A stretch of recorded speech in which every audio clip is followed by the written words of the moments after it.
अस्सलाम वालेकुम जी। मैं हूं मोहम्मद अहमद चौधरी अवामी पुकार के साथ। जैसा कि आप सब दोस्त जानते हैं कि चीफ इलेक्शन कमिश्नर और सदर आरफ अलवी साहब की कल मुलाकात हुई है और उन्होंने दोनों ने बाकायदा मशावरत करके आज जो है वो चीफ इलेक्शन कमिश्नर ने बाकायदा आम इंतखाबात के शेड्यूल का ऐलान कर दिया है और इस सिलसिले में 8 फरवरी 2024 को बाकायदा इलेक्शन की डेट वो जो है अनाउंस कर दी गई है और उसका नोटिफिकेशन भी जारी कर दिया गया है।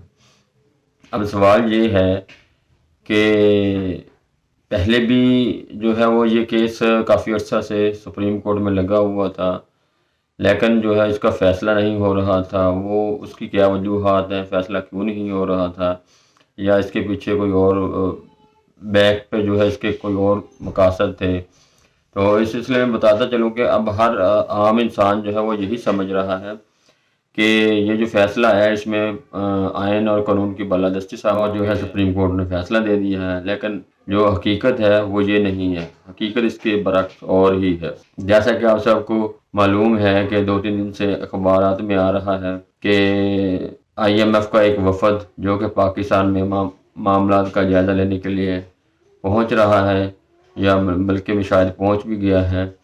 तो वो कौन से मामलों का जायज़ा लेने के लिए पहुंचे हैं, वो यही कि जो IMF से एग्रीमेंट या मामलात हुए थे, उसके मुताबिक ये था कि इलेक्शन IMF ने जो है वो 3 किस्तें पाकिस्तान को अदा करनी थी। सबसे पहली किस्त तो उन्होंने PDM गवर्नमेंट को दे दी थी। तो अब उन्होंने दूसरी किस्त जो है वो निगरान हुकूमत को देनी है।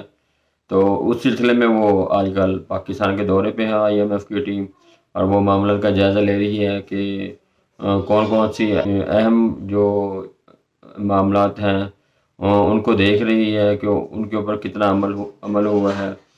तो अब तीसरी किस्त जो है वो उन्होंने देनी है नई आने वाली गवर्नमेंट को। तो नई आने वाली जो गवर्नमेंट है वो कैसे आएगी या कब आएगी, वो 15 मार्च से पहले नई गवर्नमेंट को, नई हुकूमत को जो है वो बनाना है। 15 मार्च से पहले नई गवर्नमेंट को मार्ज वजूद में लेके आना है हर हाल में, जो कुछ भी हो जाए। क्योंकि अब 2 किस्तें तो अब दूसरी किस्त अब मिल जाएगी निगरान गवर्नमेंट को। अब तीसरी किस्त उनकी शर्त है कि वो उन्होंने हर हाल में देनी है जो आने वाली गवर्नमेंट है। तो इस सिलसिले में जो है वो उन्होंने अपना IMF को जो है वो असर रसूख डाला कि यहाँ तो इलेक्शन ही नहीं हो रहे, तो किस्त हम किसको देंगे, या ये हमारे जो एस्टेब्लिशमेंट है वो पैसे उनसे कैसे लेगी। तो उन्होंने इस सिलसिले में जो है वो IMF के दबाव पे, क्योंकि वो तीसरी किस्त 15 मार्च को मिलनी है, तो 15 मार्च तक हर हाल में हुकूमत कायम होनी है नई आने वाली गवर्नमेंट। तो उन्होंने इस सिलसिले में जो है वो इलेक्शन की डेट दी है जो कि 8 फरवरी है। 8 फरवरी को इलेक्शन होंगे, तो उससे कुछ दिन बाद 15 मार्च तक जो है नई गवर्नमेंट वो बन जाएगी। नवंबर के इलेक्शन, नवंबर में, अब ये इलेक्शन पहले नवंबर में होने थे, लेकिन अब ये उन्होंने इसको घसीट के जो ना वो अब फरवरी में 8 फरवरी तक ले गए हैं। अब इससे आगे वो लेके नहीं जा सकते, तो इसलिए मजबूरन उन्होंने इलेक्शन की डेट अनाउंस करनी थी। तो उन्होंने सोचा, एस्टेब्लिशमेंट ने सोचा था कि जनवरी फरवरी तक जब इलेक्शन होंगे तो तरीके इंसाफ को जैसे वैसे भी ख़त्म कर देंगे, या इसके ऊपर जो है तोड़ देंगे, इसको तरीके इंसाफ को तोड़ देंगे, और इमरान खान पे मुसलसल जो है वो दबाव या प्रेशर डालते रहे। लेकिन उन्होंने जो है इमरान खान ना तो उसके इरादे में और ना ही उसकी किसी उसमें कोई कमी आई है।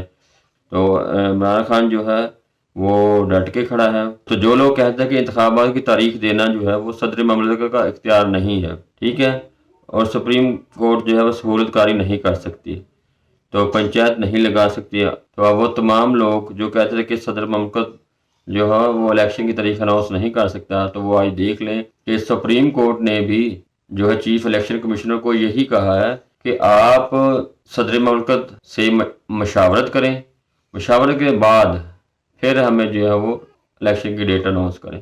तो چیف الیکشن کمشنر نے صدر مملکت عارف علوی صاحب سے ملاقات کر کے آج باقاعدہ الیکشن کی ڈیٹ بھی اناؤنس کر دی ہے. انہوں نے الیکشن کی ڈیٹ باقاعدہ سپریم کورٹ میں بھی جمع کروا دیا، اور سپریم کورٹ نے تمام فیصلوں کو جو بھی الیکشن سے متعلقہ تھے ان کی درخواستوں کو ختم کر دیا ہے. یہ الیکشن کی ڈیٹ آ گئی ہے، اب ان درخواستوں کا کوئی جواز نہیں لیا، تمام فیصلہ کر کے تمام درخواستوں کو ختم کر دیا ہے. تو یہ تھے معاملات کہ الیکشن کی ڈیٹ کیوں نہ اس کی گئی ہے اور اس کے پیچھے کون سے مقاصد کار فرمات ہیں.